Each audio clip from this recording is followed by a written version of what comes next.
Halo, Assalamualaikum warahmatullahi wabarakatuh.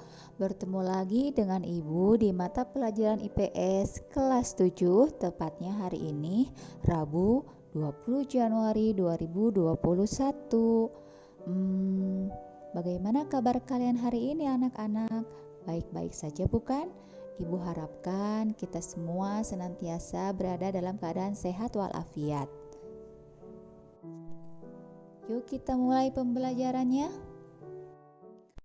Nah, anak-anak, pada pertemuan kali ini kita masih akan membahas bab 3, yaitu tentang aktivitas manusia dalam memenuhi kebutuhannya. Apabila di pertemuan sebelumnya yang kita bahas adalah tentang kelangkaan sebagai permasalahan perekonomian, nah, pada pertemuan kali ini yang akan kita bahas adalah tentang kebutuhan manusia. Ibu harapkan nanti setelah pembelajaran ini kalian itu mampu menjelaskan apa pengertian dari kebutuhan, terus juga kalian bisa mengklasifikasikan macam-macam kebutuhan, baik itu menurut tingkat intensitasnya, menurut sifatnya, menurut waktu penggunaan, ataupun menurut subjeknya.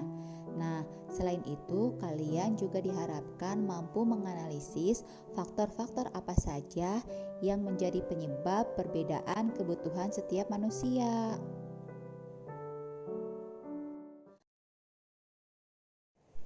Sebagai makhluk ekonomikus, manusia secara alami selalu ingin memenuhi kebutuhan hidupnya. Tentu saja, upaya memenuhi kebutuhannya tersebut harus dilakukan secara baik dan rasional. Kebutuhan manusia sangat banyak dan beraneka ragam. Lantas, apa yang dimaksud dengan kebutuhan? Kebutuhan adalah suatu keinginan terhadap barang atau jasa yang menuntut adanya pemenuhan. Karena apabila tidak dipenuhi, maka akan mempengaruhi kehidupan. Contoh, ketika kita lapar, maka kita akan segera mencari makanan. Ataupun ketika kita haus, maka kita akan segera mengambil segelas air minum. Apabila kebutuhan tersebut tidak dipenuhi, maka akan berakibat pada kelangsungan hidup orang tersebut. Barang atau jasa yang dipergunakan untuk memenuhi kebutuhan manusia disebut dengan istilah alat pemenuh kebutuhan. Agar alat pemenuh kebutuhan yang kita miliki dapat mencukupi kebutuhan, maka sebaiknya dalam penggunaannya kita harus menyesuaikan dengan skala prioritas. Dilansir dari buku Kamus Ekonomi tahun 2012 karya Nurul Oktima, skala prioritas merupakan penentuan urutan kebutuhan dari yang terpenting sampai dengan yang kurang penting.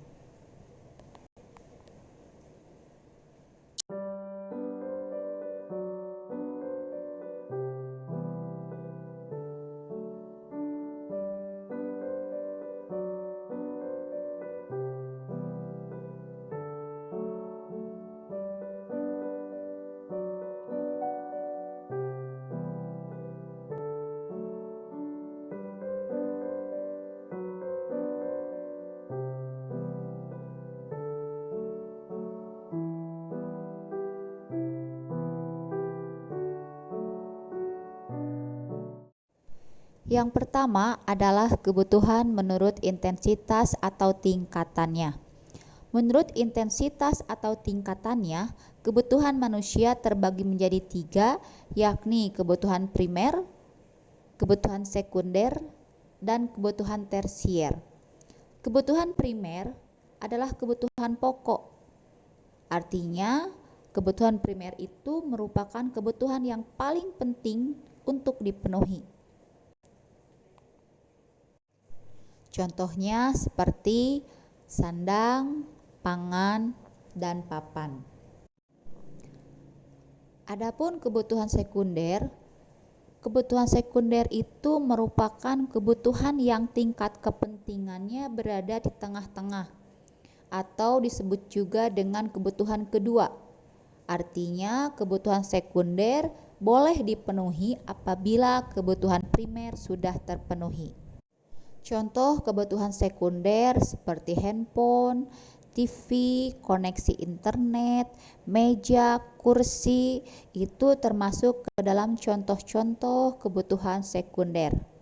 Artinya, kalau kebutuhan ini tidak terpenuhi, itu nggak akan bikin hidup kita terancam kok.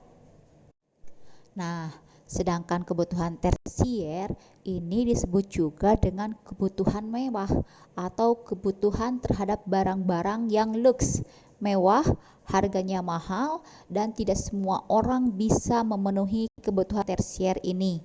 Contoh kebutuhan tersier adalah seperti mobil, terus perhiasan mewah, terus liburan mahal, motor sport, dan lain sebagainya yang harganya fantastis, itu disebut dengan kebutuhan tersier. Artinya, kebutuhan ini sama sekali tidak mengancam kehidupan manusia, hanya mengancam gengsi saja. Nah, kalau tadi kita sudah membahas kebutuhan menurut tingkat intensitasnya, sekarang kita akan membahas kebutuhan menurut sifatnya.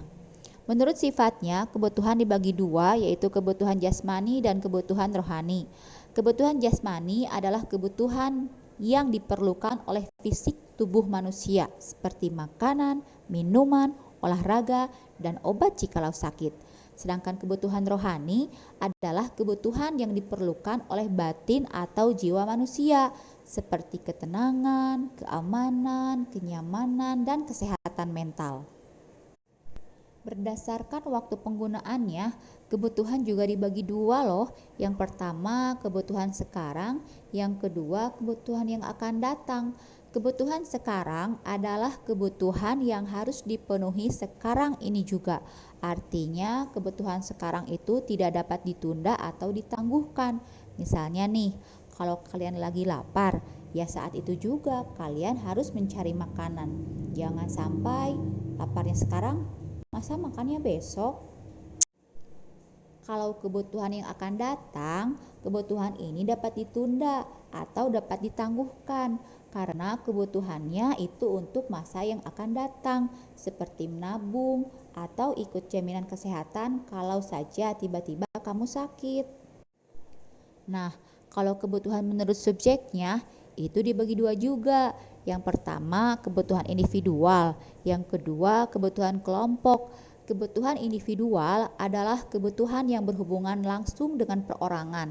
Artinya, kebutuhan ini dirasakan oleh diri pribadi sendiri seseorang dan pemenuhannya dilakukan secara individual juga. Contohnya, makanan, minum, sepatu, pakaian, dan sebagainya. Nah, kalau kebutuhan kelompok itu kebutuhan yang ada kaitannya dengan orang banyak. Artinya kebutuhan itu bisa digunakan bersama-sama seperti jembatan, jalan raya, rumah sakit, sekolah, perpustakaan umum, dan sebagainya. Seperti kita ketahui, kebutuhan manusia itu sifatnya tidak terbatas dan berbeda-beda. Nah, kenapa sih bisa sampai berbeda? Berikut akan dipaparkan faktor-faktor yang mempengaruhi perbedaan kebutuhan manusia. Yang pertama, faktor jenis kelamin. Perbedaan jenis kelamin dan umur pasti akan mempengaruhi perbedaan jenis dan jumlah kebutuhan. Jenis kelamin akan berpengaruh pula pada variasi dan jenis kebutuhan.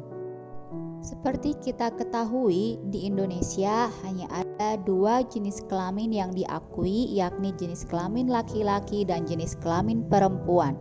Nah, dari sini kita bisa tahu bahwa kebutuhan laki-laki tentu saja berbeda dengan kebutuhan perempuan. Faktor yang kedua adalah tingkat pendidikan. Seseorang yang mengutamakan penambahan pengetahuan atau wawasan yang terkait dengan latar belakang pendidikan akan berpengaruh pada kebutuhannya. Sebagai contoh, kebutuhan anak SD tentu akan berbeda bila dibandingkan dengan anak SMP, bila melihat dari jenis dan ragamnya. Faktor yang ketiga adalah faktor lingkungan tempat tinggal. Lingkungan tempat tinggal sangat besar pengaruhnya terhadap kebutuhan manusia. Orang hidup di daerah pegunungan akan berbeda kebutuhannya dengan mereka yang hidup di dataran rendah.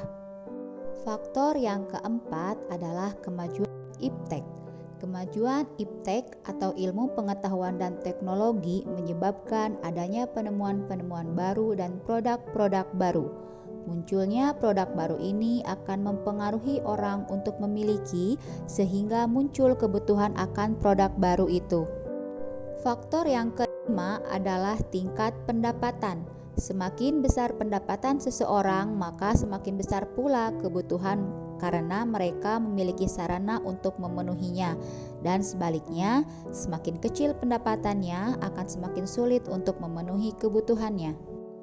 Faktor yang keenam adalah faktor status sosial, di mana semakin tinggi kedudukan seseorang di masyarakat, biasanya semakin beragam dan bertambahnya kebutuhan. Faktor yang terakhir adalah faktor perbedaan selera. Perbedaan selera ini akan sangat berpengaruh terhadap barang atau jasa yang dibutuhkan.